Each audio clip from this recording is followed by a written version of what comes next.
smo nabrojali, pomogla je jedna, doista možemo reći, posebna žena.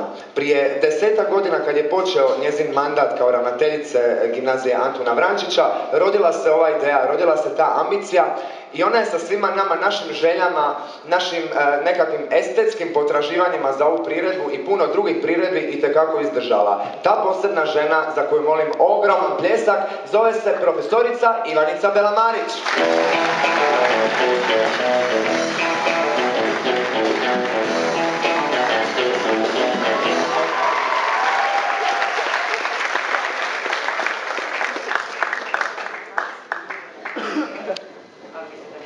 Aha, probam sad. Evo, u redu. Bravo. Dakle, Gorane, hvala ovo što se osjećam ponosno. Uistinu, evo nas troje pre 10 godina smislili smo ovo što vi danas gledate. Ali ne bi ni gledali, ne bi ničega bilo da nastavno vijeće gimnazije Antuna Vrančića nije bilo toliko hrabro da je dozvolilo da učenici ove škole daju svoj sud o nama, o svojim profesorima. I to je nešto što je u Hrvatskoj rijetkost, odnosno po tom smo jedinstvena škola.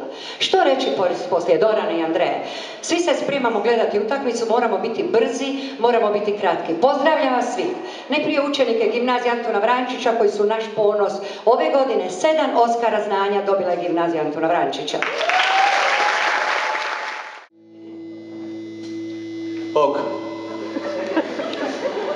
Carmen misera sine ira et studio.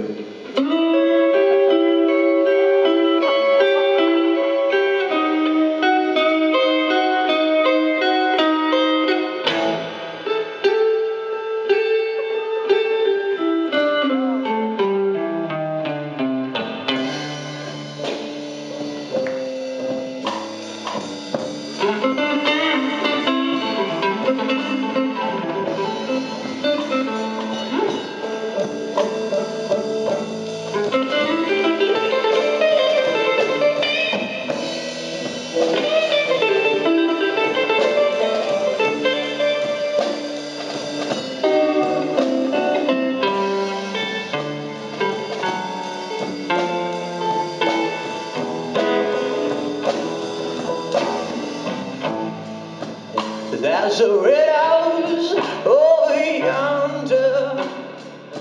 You know the swimmer woman stays. All right now.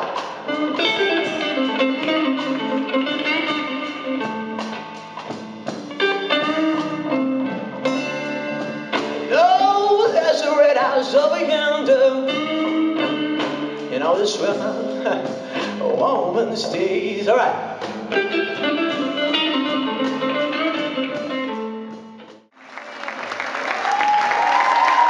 Dame gospodo, demant